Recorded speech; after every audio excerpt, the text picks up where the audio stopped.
Hello and welcome to Warblog. Today we're looking at the Kamwina Nsapu rebellion. It's interesting because it's sort of happening now. It's not the sort of thing that I can readily model exactly for a number of reasons. Basically because it's been taking place over quite a while. Essentially, it started in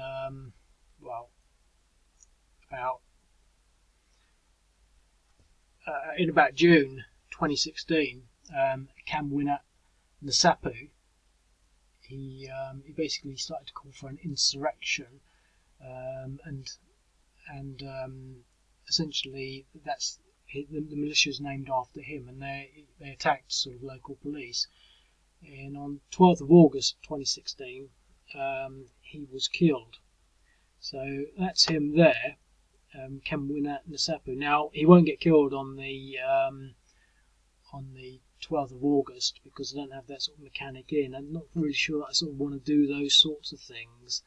I sort of thought about it, and I can possibly do it just by putting in an exit date, but it's, he does get killed, and then after he dies,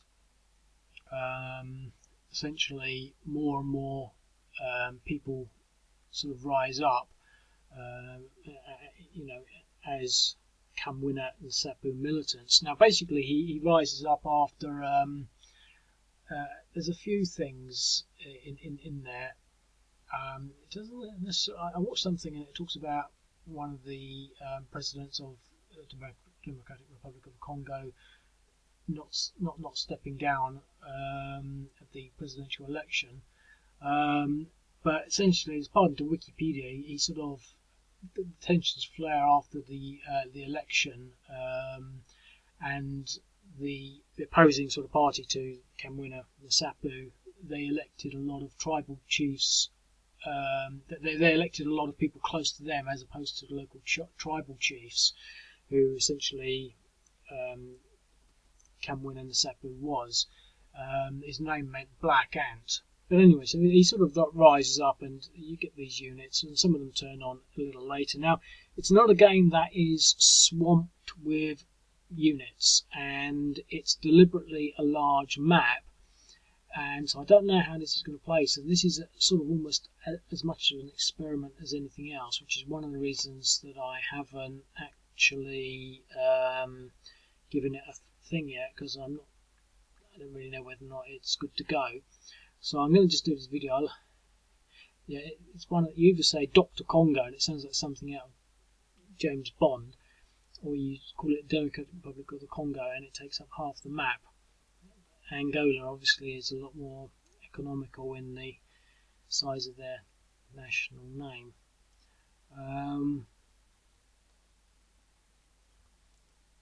United States of America would be quite a big one as well. Anyway, so let's just jump into play mode. Now, a big thing that features in here is the fact that, well, one thing they do is they take Kananga Airport at some point. Now, the thing is, again, I can't sort of control when a player does that, or if they even do it. And as such, I can't sort of replicate the way the Congo army take it back. So it's in there as an objective. The other objective, they do a lot of other things, but the other objective is basically at the end of play, sort of in these notes.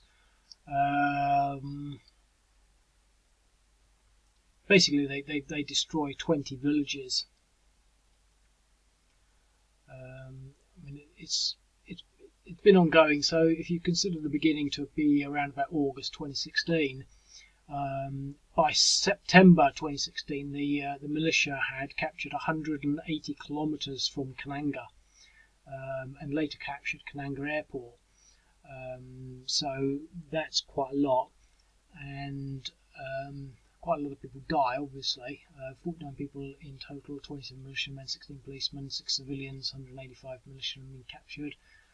January 2017, the militia were killed, policemen wounded. people calling out for peace. Yeah, but basically one of the things that's key in here, and I haven't really reflected with the counters, is that they use a lot of child soldiers, and they go along to the schools. So parents have stopped sending their children to schools because the militia go to the schools and collect all the children to create child armies. And it's quite interesting because apparently a lot of the people there believe in magic, traditional magic, and in particular the fact that they can be shielded by wearing specific leaves. And I was going to give some irregulars a defence of 2. And then I thought, maybe not 2, but give them an offensive of 2 and a defence of 1, which is sort of the other way around because we know that leaves don't defend people. So anyway, they continue doing all these things. In February, there's sort of larger fighting between 300 militiamen and armed forces, etc., etc., leaving 6 dead. And next day, 1675 were killed, etc., etc. There's also, let me just go back here, bit by bit, obviously, MONUSCO sort of slowly comes into play to come in and protect the villages. We're trying to get to the village bit in a bit because it's quite significant.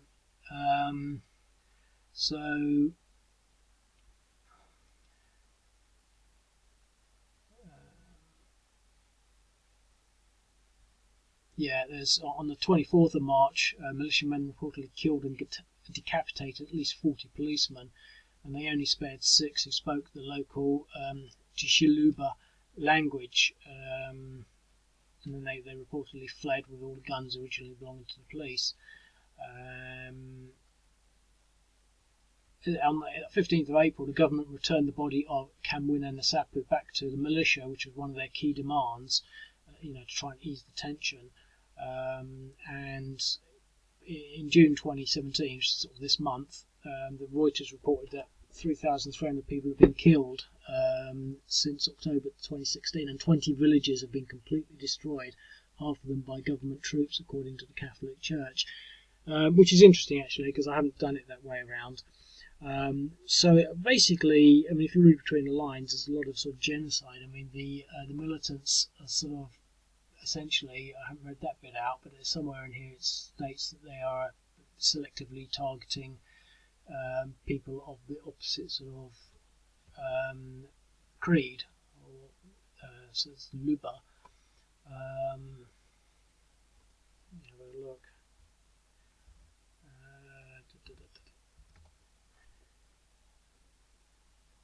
Yeah, so it says here there's a lot of ethnic nature in the conflict, with the militia mostly made up of Luba people, and they've been mainly selectively killing non-Luba people.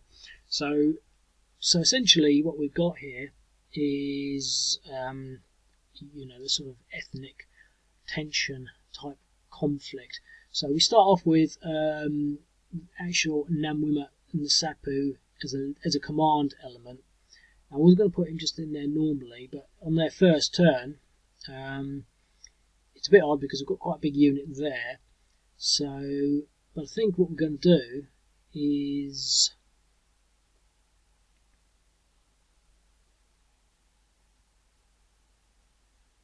so we've generated some refugees already by moving into this village.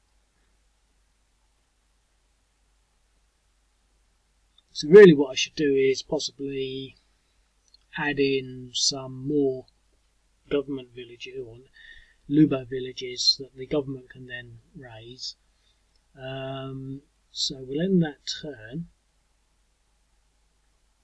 Now, I'm not going to move them out because basically they've got a good defensive position, and that is the prime location. I mean, in theory they could sort of come down here, and what would they get? A 1-to-1. Probably not worth it. We've got police units here and there. Now, again, I don't think there's much scope for moving anything. The police units want to stay there. Now, the thing is, they're not objective, so they could move out, but the game playing with that sort of role-playing element in mind, they're going to stay there. So this is, but what they do have to do, what they can do is move some of these units. Now I don't have this rule play in yet, but I'm thinking of putting in some exit points. But anyway, so this refugee is trying to get out of the way. So they're now going to sit on that objective and try and convert it. Yep, so now it is destroyed. So they basically destroyed their first village. Democratic Republic of the Congo, I'm not going to do anything. Okay, they've now got some motorised units in here. So these people are probably going to try and take out this village. And again, that creates more refugees, which appear there.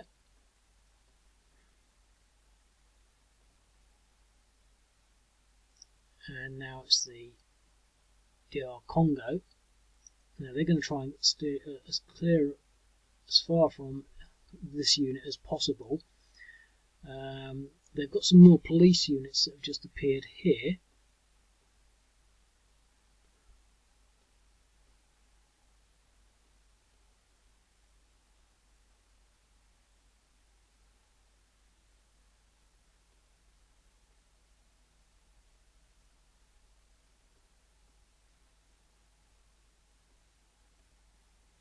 Okay, that's convenient.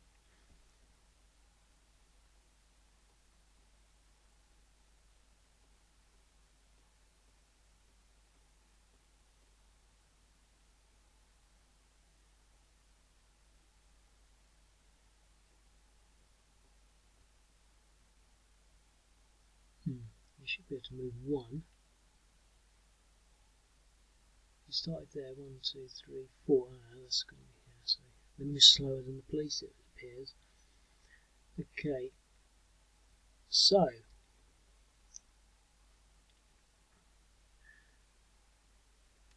alright, so they've destroyed their next village.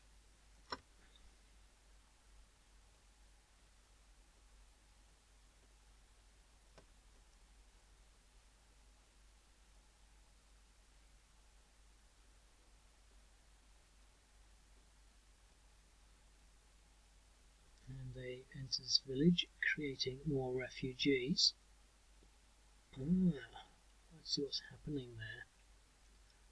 I'll have to deal with that. They're coming out entrenched because they're in the entrenched thing, so there's a bit of a bug there I can probably iron out relatively easy, because it doesn't matter, their defense is 0, so any multiple of 0 will be 0. And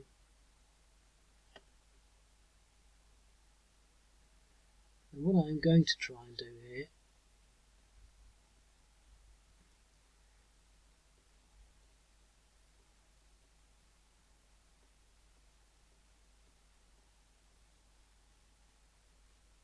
see, he'll be entrenched when it comes out.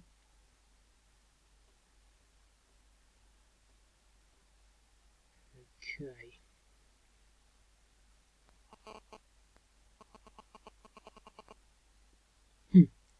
So the leader in there is really helping them destroy these villages. So we've got 4 villages so far and an equal number of refugees. So the refugees are going to run away.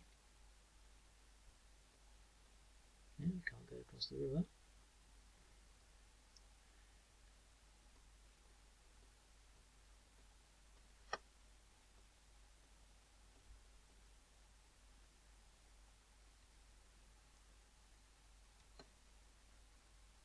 Okay, so this police unit is going to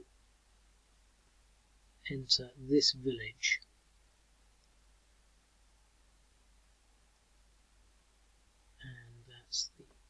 And we're going to move these guys down here and call that a refugee camp.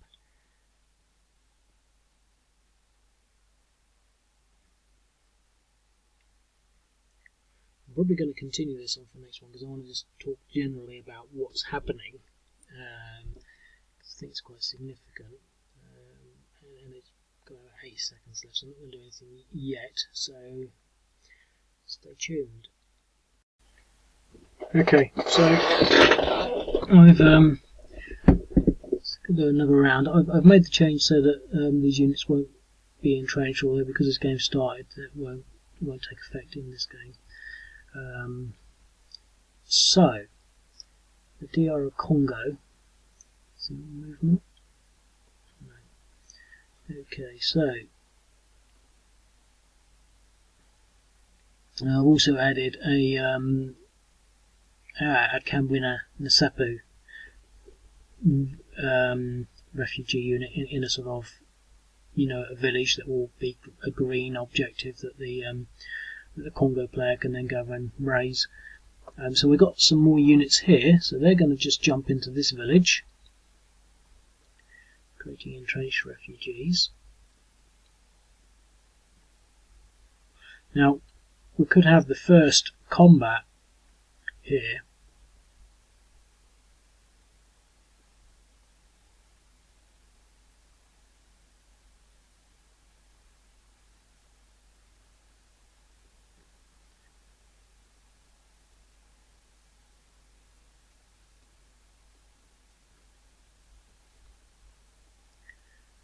Refugees.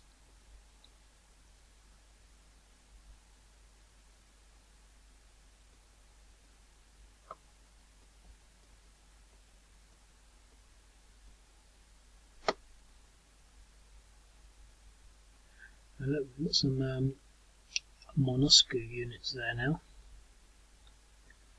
Okay, we're going to try and combat into there. So 5, 10, 15, 20. So this should be a 7 to 1. Look at that.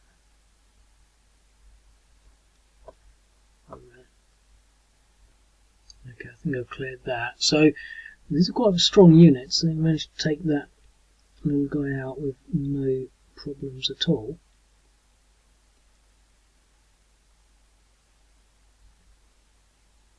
Oh, I see.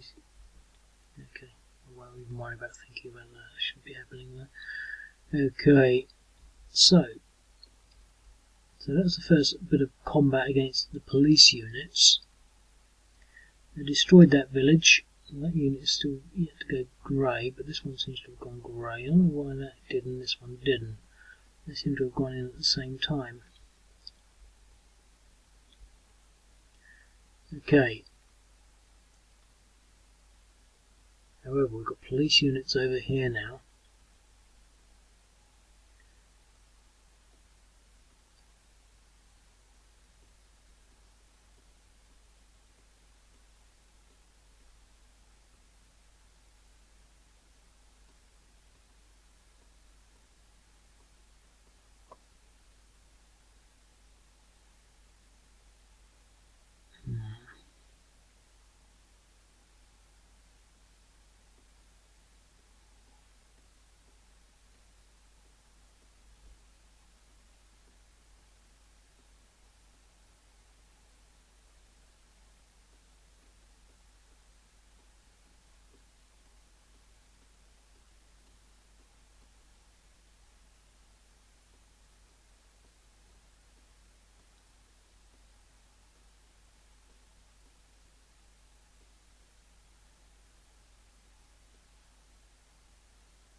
These police units are a bit sensitive to being destroyed. This is one of the things that I need to sort of try and get a balance on, really, as to how strong these units are. There's quite a few of them that are irregulars, so maybe just put a few more of these units in there. Okay, so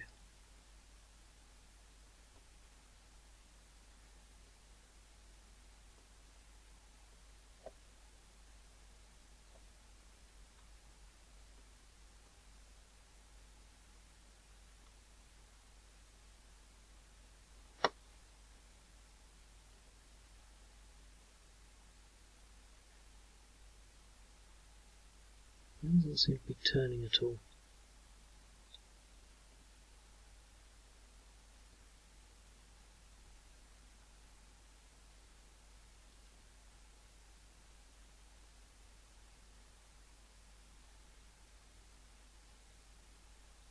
I wonder why that is.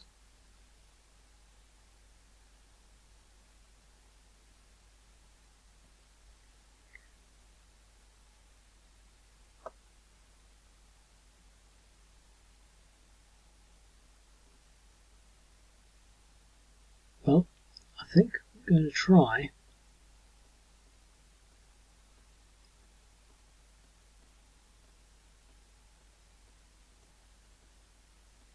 and take out the city or the airport. So I think if I don't do it now, it's just going to get tougher.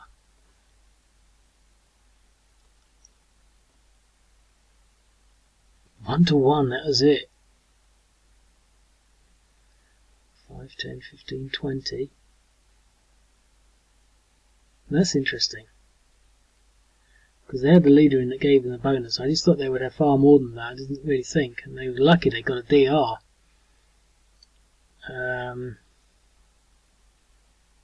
But they don't have enough movement to get in there. Wow. Well, we can assume that that's them taking the airport over because they didn't hold it. They just managed to take it. In turn. Okay, that he is actually doing some stuff there. There's going to be some sort of glitch in that. Okay, we can get these refugees over the river. These ones running away.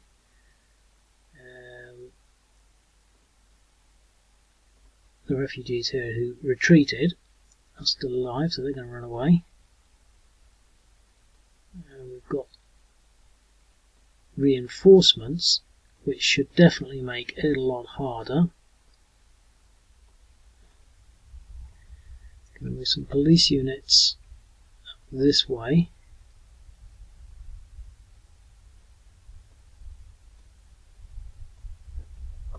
Essentially with the intention of covering this bridge. Now the thing is, it's not impossible to do an attack on that one-to-one.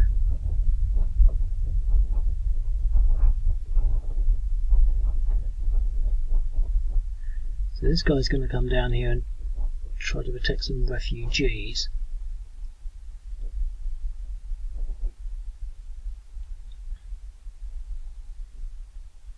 I think what he wants to do is try and get down to these villages across this bridge at Uribo or Gnome.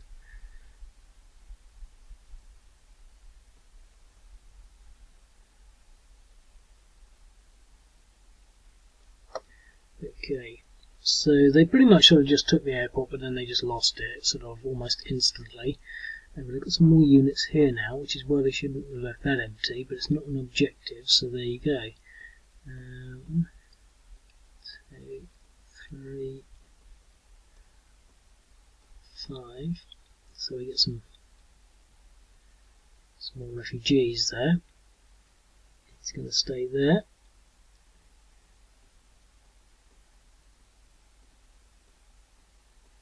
Try and take that out again.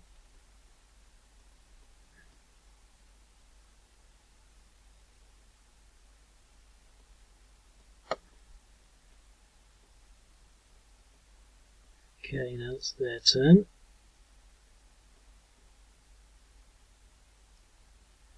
It's got some more units here. It's interesting, there's only one bridge across this river from the north.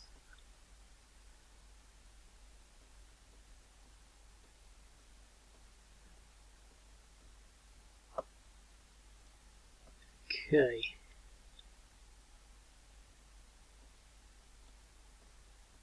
So that protects that. We've got that bridge sort of protected over there.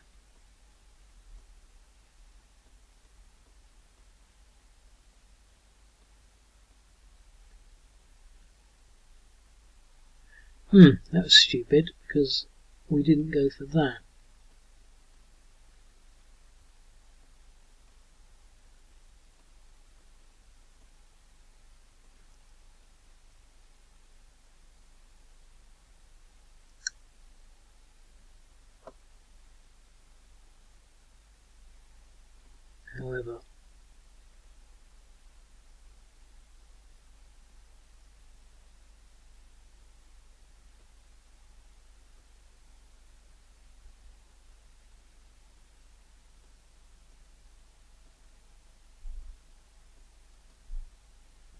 Let's see whether I can get rid of them. They're not actually that tough to attack. Why is that? I think police units are naturally down, but that should have been a 3. Oh, he's got to push him 4. We had 2 depressions. I don't know why that happened. I'm using a village, possibly. No, maybe the bush gives them an advantage, I don't know. That's not good. Okay.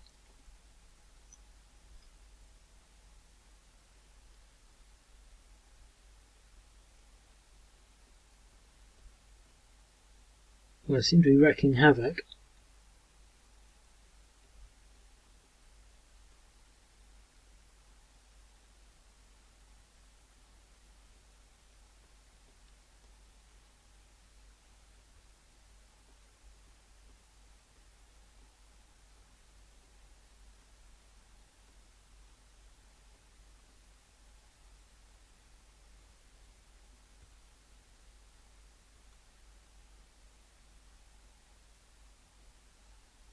Okay.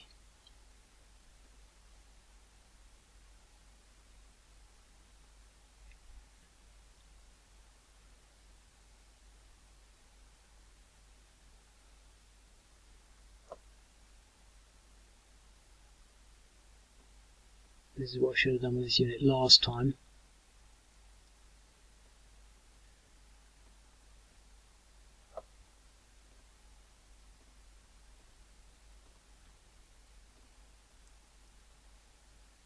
Okay, 3-1. Now, I've made a change in the way irregulars accumulate damage, and I'm pretty sure that he just got a 1 depression from retreating. They get a 1 from retreating, and 2 when it's defender eliminated, so they do take attrition. Now, before they weren't, it was just a bit too powerful, so we've managed to get them out of that village. We can't go in there to defend it, but we can probably take it away next. We can probably defend it again next turn. Move these police units to defend here against this river.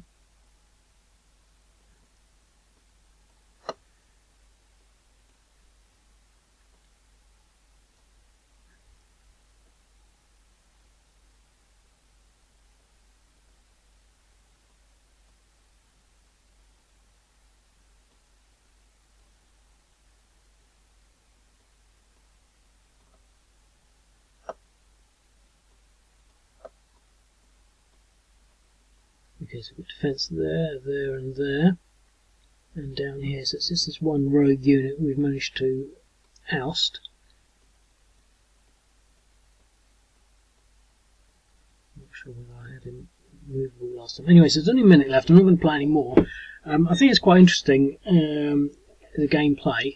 I think maybe we should have a couple more, maybe one more of these in, and another motorised unit in a little earlier to give them a bit of a boost against the increasing numbers. But I think it's quite a good sort of replication of what was sort of happening. I don't want to say simulation. I don't want to ever sort of step that close, sort of, but it's sort of describing what's happening. These units are going around, basically raising all these villages and creating all these sort of refugees. And we haven't sort of killed any of them yet, but that's probably part and parcel of what's happening anyway. The police units are quite weak, easily moved out, and not too strong, but the UN units are making a little difference. So I should have stopped a bit earlier because I'm only at 3 seconds now. But yeah, so there you go. Okay, well, I'm just going to spend a couple more minutes sort of wrapping what I've done up. I'm not going to do any more moves. I mean, you sort of get the idea. They seem to have had a relatively easy time of destroying all these villages. They haven't sort of gone up to here yet. I don't think it would be as easy as that, but I've made some adjustments. I get a few more of these units on, and one more of these at the earlier stages. So that's that. But I just wanted to sort of just reflect on sort of the general sort of overview. And there isn't actually much more to say. I will just sort of repeat maybe what should really be quite apparent. But I just wanted to sort of talk about it really, as opposed to just sort of finishing abruptly. I mean, it is an ongoing conflict. So, and I'm reading something here from Daily Sabah Africa, which is dated the 9th of June, and it's talking about, it's talking about the same figure that's quoted before, 3,000 people being dead, but it also mentions 1.3 million people have been forced from their homes. So, it's quite significant.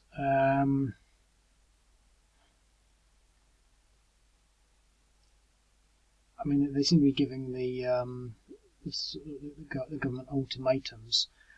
So basically, what I want to say is it's ongoing, and they are sort of just walking around taking out villages, and it's quite sort of, I don't want to say different to other sort of scenarios. I think the application of the refugees gives it another dimension, and it's one of these things that you sort of think, well, it doesn't model well for sort of not so much a game, but a lot of games where they call them kinetic, where they're basically involved units fighting other units.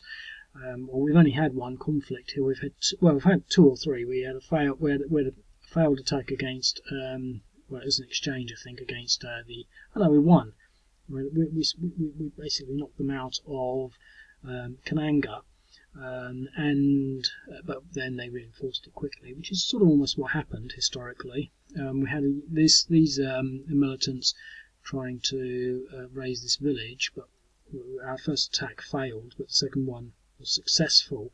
So, and over here we basically killed some police. Now the thing is, that represents 3 battles, and in a war game that's sort of, well, that's not a huge number of battles, but I like to sort of, take a step back and sort of think, well, what's actually happening? I mean, well, obviously the villages are being raised and these refugees are being created.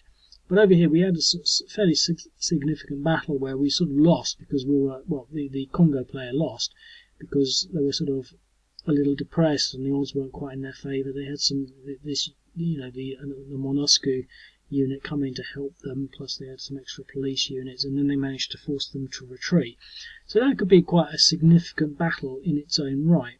So it's not to sort of underplay sort of, one little roll of the dice, one little set of sort of pieces here and there. And obviously we had this unit, I think we had some police units here, or the police units went in to defend this village, and they were defender eliminated. And I mean, I'm not trying to say it was the one where the police had all their heads chopped off, but I mean, that did happen, and so you could sort of say, well, that was a similar sort of situation to what actually happened in reality. So although there's only been sort of 3 battles, quite a lot has happened. There's been quite a lot of dynamics, dynamic sort of activity, obviously coming along here with all these villages being destroyed in the wake. And so I think it sort of gives you enough to sort of consider actually what's happening, especially to see who the main players are. Perhaps consider what MONUSCO is doing, and actually what's happening. I mean, whether it's realistic, I don't know. One thing I will say is that I've given them all the names village, as opposed to sort of suggesting that this place was a target or this place was a target. And there's no real reason for that, other than I don't know where these villages are, and I don't really know. This could probably be a town. These are probably towns. I mean, these have given them town items, but I'm not going to say these are all village icons. I think they're probably, I think when they're being raised, they're probably quite small villages and just grass huts, as opposed to sort of anything largely more substantial and probably quite easy to raise. And it says that 1.3 million people have been forced from their homes. A lot of these people probably ran away, and so they just had to sort of set fire to whatever property they had. So it's quite sort of an interesting scenario, and I think the thing that strikes me about it all is that it's actually active at the moment. This sort of thing. just did a sort of Google search, and some of the articles are a couple of days old. So it's the sort of situation where we could see this in the headlines again. Now they have been trying to appease the militants by giving back the body of their leader and a few other things. But it's talking about here, what does it say? Washington called this week for a UN-led probe into the murder of two UN experts. So a couple of these UN people have been killed, who had been gathering evidence about 40 mass graves in the region. So, we're talking about mass graves again, which again is sort of, not unusual for these sort of African conflicts. So that's that really. I just wanted to sort of spend a couple of more minutes just sort of talking about the general flavour. I don't want to talk for another 15 minutes because there isn't actually anything in particular to say. The only thing I do want to just have a little crack at, and so let's just sort of end that turn, because I don't really know. There's some units here. Yeah, okay. I thought the irregulars could go across rivers, but clearly they can't. I just wanted to test that. Because that would have been quite significant if we could go across the rivers, because you could bring all your big troops along here and we just go across the river, and that's there. So anyway, so that's the Kamwina Nsapu rebellion. I'll put this video together and with the other two, and I'll speak to you later. Cheers, bye.